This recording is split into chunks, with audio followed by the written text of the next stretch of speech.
Bagaimana jadinya jika seorang wanita terhormat jatuh cinta pada pria yang seharusnya dia awasi, bukan dia sentuh?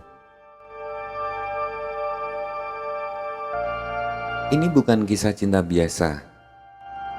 Ini cerita tentang obsesi, manipulasi, dan satu kesalahan yang berubah jadi jurang tak berdasar. Hari ini kita akan membahas alur lengkap film The Devil Inside 2020. Kisah ketika hasrat berubah jadi senjata dan cinta berubah jadi jebakan.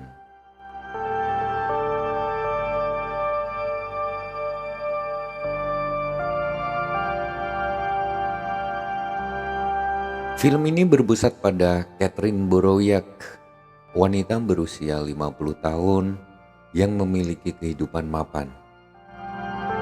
Ia bekerja sebagai kepala lembaga pembebasan bersyarat. Posisi ini memberinya kuasa atas nasib para mantan narapidana yang mencoba kembali ke masyarakat. Di luar pekerjaannya, hidup Catherine tampak stabil. Rumah tangga tenang, karir mapan, reputasi bersih. Ia seperti gedung tinggi dari kaca tebal. Terlihat kokoh dari luar, tapi sebenarnya rapuh jika retak sedikit saja. Dan retakan itu datang dalam bentuk seorang pria muda bernama Hugo.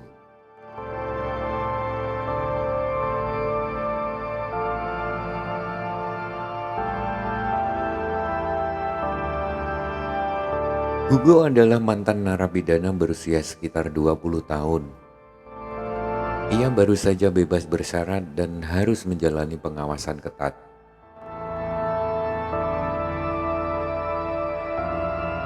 Dari berkasnya, Hugo punya masa lalu kriminal dan reputasi bermasalah. Secara teori, Catherine seharusnya memperlakukannya seperti kasus biasa. Namun, sejak pertemuan pertama ada sesuatu yang berbeda. Hugo bukan tipe kriminal kasar, ia tenang, sopan, bahkan terlihat rapuh. Cara bicaranya lembut, tatapannya tajam, dan ia tahu persis bagaimana membuat orang merasa dibutuhkan.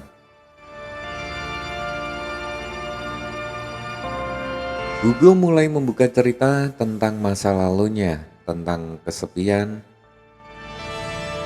tentang dunia yang selalu memusuhinya. Catherine yang terbiasa melihat sisi buruk manusia, justru melihat sisi manusiawi dalam diri Hugo.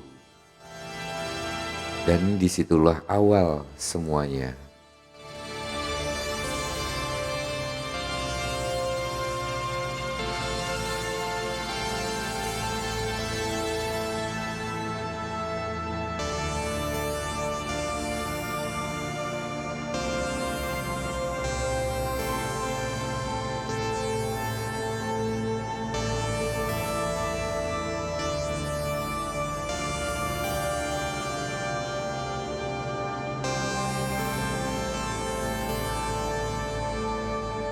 Ketertarikan yang tumbuh. Awalnya, Catherine hanya merasa simpati. Ia memberi perhatian ekstra pada kasus Hugo. Ia ingin memastikan pemuda itu benar-benar berubah. Tapi perhatian berubah jadi rasa penasaran, dan penasaran berubah jadi ketertarikan.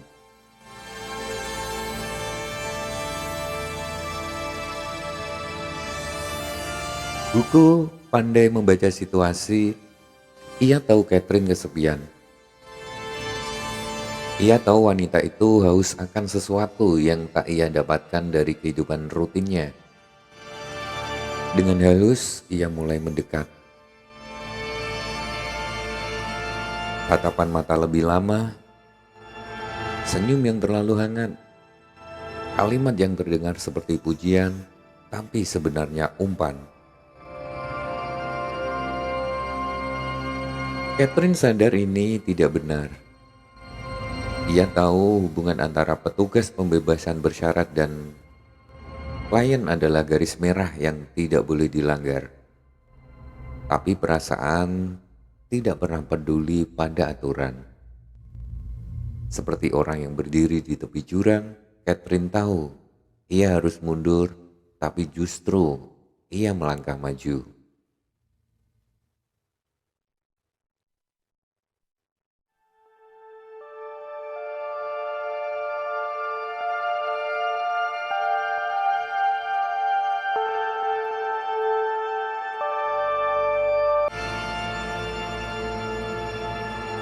Akhirnya batas itu runtuh. Catherine dan Hugo memulai hubungan terlarang. Hubungan mereka penuh gairah sekaligus ketegangan. Setiap pertemuan terasa seperti rahasia yang bisa meledak kapan saja. Catherine mulai berbohong pada suaminya. Ia mulai memanipulasi jadwal kerja. Ia mulai menutup jejak. Sementara itu Hugo semakin berani. Ia tahu Catherine sudah terikat secara emosional. Ia mulai meminta bantuan kecil, lalu bantuan lebih besar. Catherine menuruti semuanya. Di titik ini hubungan mereka tidak lagi seimbang. Catherine merasa sedang jatuh cinta, sedangkan Hugo merasa sedang memegang kendali.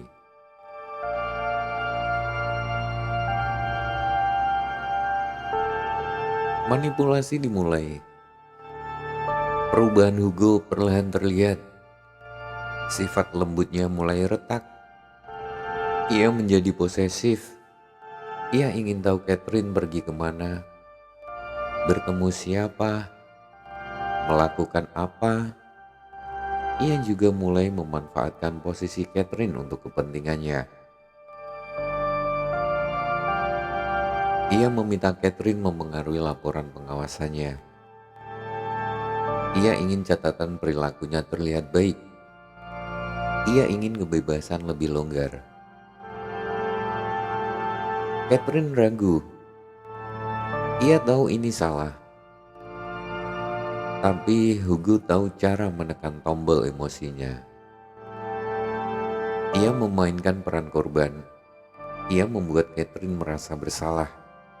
Ia membuat Catherine percaya bahwa hanya dia yang bisa menyelamatkan Hugo. Tanpa sadar, Catherine bukan lagi pengawas. Ia sudah menjadi alat.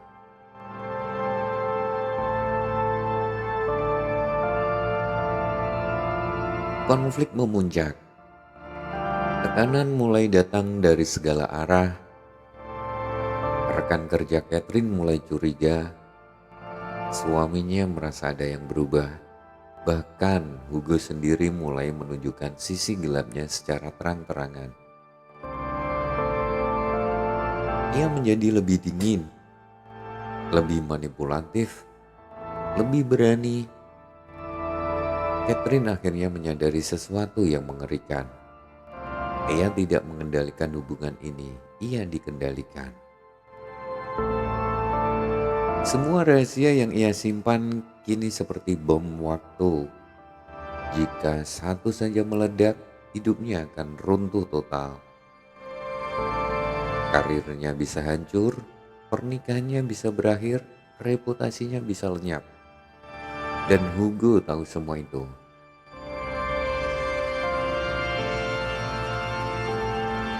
Klimaks konfrontasi tak terhindarkan. Catherine akhirnya menghadapi Hugo dan menuntut kejelasan. Ia ingin keluar dari hubungan itu.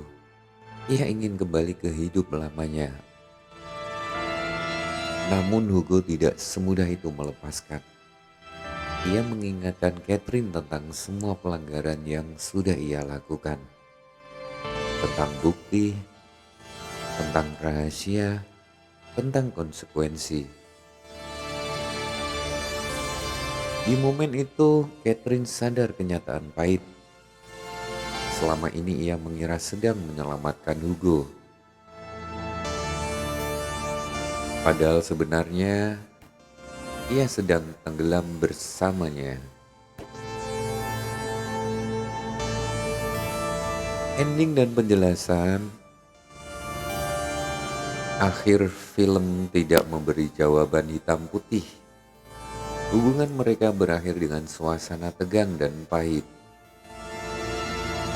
Catherine akhirnya melihat Hugo apa adanya, bukan pria rapuh yang butuh diselamatkan, tapi manipulator yang memanfaatkan kelemahannya.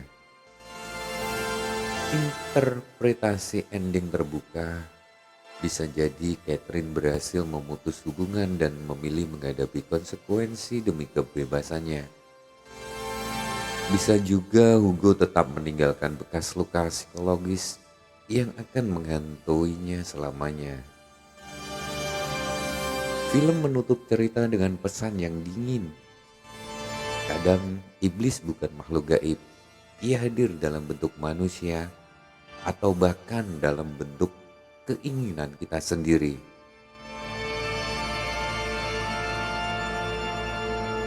Menurut kalian, apakah Catherine korban atau justru pelaku yang terjebak dalam kesalahannya sendiri? Tulis pendapat kalian di komentar. Dan kalau kalian suka cerita film dengan hubungan berbahaya seperti ini, jangan lupa subscribe karena masih banyak kisah gelap lain yang siap kita bongkar bersama.